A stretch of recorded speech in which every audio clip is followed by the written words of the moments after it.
High guys, welcome to another vlog. तर आज आहे 15 ऑगस्ट, आपल्या सगळ्यांसाठी एक स्पेशल दिवस. मागल्या वर्षी ईशा अजून खूप लहान होती, त्यामुळे 15 ऑगस्टला नेमकं काय चाललंय, आजूबाजूला एवढं डेकोरेशन आणि सेलिब्रेशन का आहे याची तिला काहीच आयडिया नव्हती. पण यावर्षी मात्र ती थोडी मोठी झाली आहे आणि सगळ्या गोष्टींकडे खूप एक्सायटेड होऊन बघते आहे. म्हणून यावर्षी इंडिपेंडन्स डे तिच्यासोबत थोडा स्पेशल बनवायचा होता. सकाळी सेलिब्रेशनसाठी आम्ही रेडी व्हायला सुरुवात केली. आज ईशाला थोडा पॅट्रियोटिक लुक करायचा होता, म्हणून तिला फ्लॅगच्या कलर्सची छोटीशी टिकली लावली. ईशाला मेकअप करायला खूप आवडतं, त्यामुळे तिला टिकली लावायला तिने अजिबात विरोध केला नाही. उलट तिला वाटतंय आजचा मेकअप सेशन तिच्यासाठीच आहे. आता मॅडम फुल रेडी झाली आणि तिचा इंडिपेंडन्स डे लुक रेडी झाला आहे. तिला हातात फ्लॅग दिल्यावर ती तो खूप एक्साइटमेंटने पकडून बसली होती. आई झाल्यावर खरं तर कोणताही छोटासा ओकेशन असला तरी आपण मुलांसाठी तो थोडा स्पेशल बनवण्याचा प्रयत्न करतो. ईशा मोठी होताना असे मोमेंट्स कॅमेऱ्यामध्ये कॅप्चर करून ठेवावेत असे मला नेहमी वाटते, कारण काही वर्षांनी हेच छोटे व्हिडिओज आणि फोटोज पाहताना आपल्याला त्या दिवसांच्या आठवणी पुन्हा जगता येतात. तिला अजून इंडिपेंडन्स डेचा पूर्ण अर्थ समजत नसला तरी अशा छोट्या सेलिब्रेशन्समधून मुलांना आपल्या देशाबद्दल आणि आपल्या फ्लॅगबद्दल माहिती होत जाते. मुलांसोबत असे छोटे मोमेंट सेलिब्रेट केले की त्यांना प्रत्येक गोष्टी प्रॅक्टिकली अनुभवायला मिळतात. खाली गेल्यावर ईशा बाकी सगळ्या छोट्या मुलांमध्ये जाऊन उभी राहिली. तिथे ती सगळं खूप शांतपणे ऑब्झर्व करत होती. सोसायटीमध्ये सगळे नेबर्स एकत्र आलेले बघून सेलिब्रेशनची वाईब अजूनच छान वाटत होती. छोट्या मुलांना एकत्र पाहिलं की त्यांच्यातील एनर्जी बघून आपलंही मूड ऑटोमॅटिकली फ्रेश होतं. सगळे जमल्यानंतर फ्लॅग होस्टिंग झालं आणि त्यानंतर राष्ट्रगीत झालं.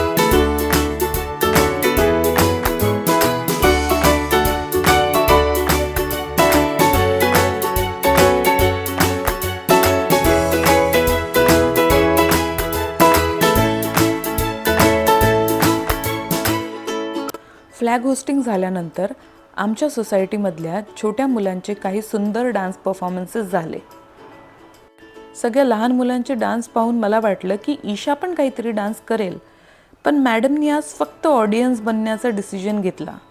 स्वतः डान्स नाही करायचा, पण बाकी मुलांना क्लॅप्स भरपूर दिल्या. डान्स परफॉर्मन्सेस झाल्यावर आता वेळ होती स्नॅक्सची, कारण कितीही पॅट्रियोटिक सेलिब्रेशन असलं तरी पोटाचा इंडिपेंडन्स महत्त्वाचा. थोडे स्नॅक्स खाल्ले आणि मग आम्ही परत घरी आलो. नंतर संध्याकाळी फ्रेंड्ससोबत डिनरचा प्लॅन होता, त्यामुळे पुन्हा एकदा रेडी व्हायची वेळ आली. आणि इथे बघा, ईशा माझी टिकलीची डब्बी घेऊन बसलेली आहे. स्वतः रेडी झाल्यावर ईशाने पप्पाचे केस करून दिले. पप्पा पण आनंदाने तिच्या सॅलॉन सर्व्हिसेसचा आनंद घेत होते. आता पप्पाला सॅलॉनमध्ये जाऊन हेअरस्टाईल करण्याची कधीच गरज पडणार नाही, कारण घरातच आमची स्टायलिस्ट अवेलेबल आहे. आणि आता बाहेर निघण्याआधी माझ्या पर्समध्ये तिने आता सामान भरायला सुरुवात केली आहे. इथे फायनली पप्पांनी ईशाला शूज घातले आणि आम्ही डिनरसाठी बाहेर निघालो.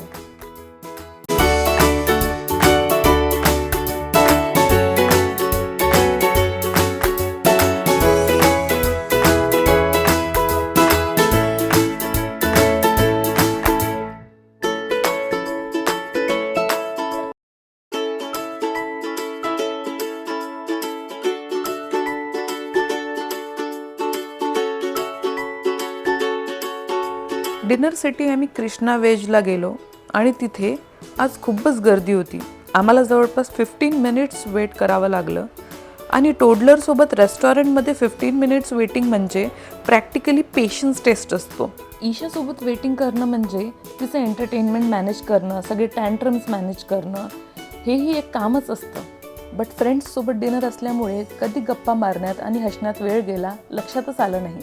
वेटिंग करता करता ईशाचं लक्ष अचानक काउंटरवरच्या पेस्ट्रीकडे गेलं आणि पेस्ट्री दिसल्यावर मॅडमचं पूर्ण अटेन्शन आता आमच्याकडून पेस्ट्रीकडे शिफ्ट झालेलं आहे. तिच्या चेहऱ्यावरून क्लिअरली दिसत होतं की डिनरमध्ये तिला पेस्ट्रीच हवी आहे. मग आम्ही कसं तरी तिचं लक्ष दुसरीकडे डायव्हर्ट केलं आणि पेस्ट्री मिशन थोड्या वेळासाठी सक्सेसफुली पोस्टपोन केलं. आणि तेवढ्यात फायनली आम्हाला टेबल्स मिळाली आणि आम्ही आमचं फूड ऑर्डर केलं. रेस्टॉरंटचं ॲम्बियन्स खूप छान आणि शांत वाटत होतं. रेस्टॉरंटमध्ये एक सुंदर फिश टँक पण होती आणि अर्थातच ईशाचं लक्ष लगेच तिकडे गेलं. ती फिशकडे खूप क्युरिओसिटीने बघत होती. आजचा दिवस खूप मोठा प्लॅन केलेला नव्हता, पण सिम्पल प्लॅन्स कधी कधी सगळ्यात सुंदर मेमरीज देऊन जातात. तर हा होता आमचा छोटासा 15 ऑगस्ट फॅमिली व्लॉग.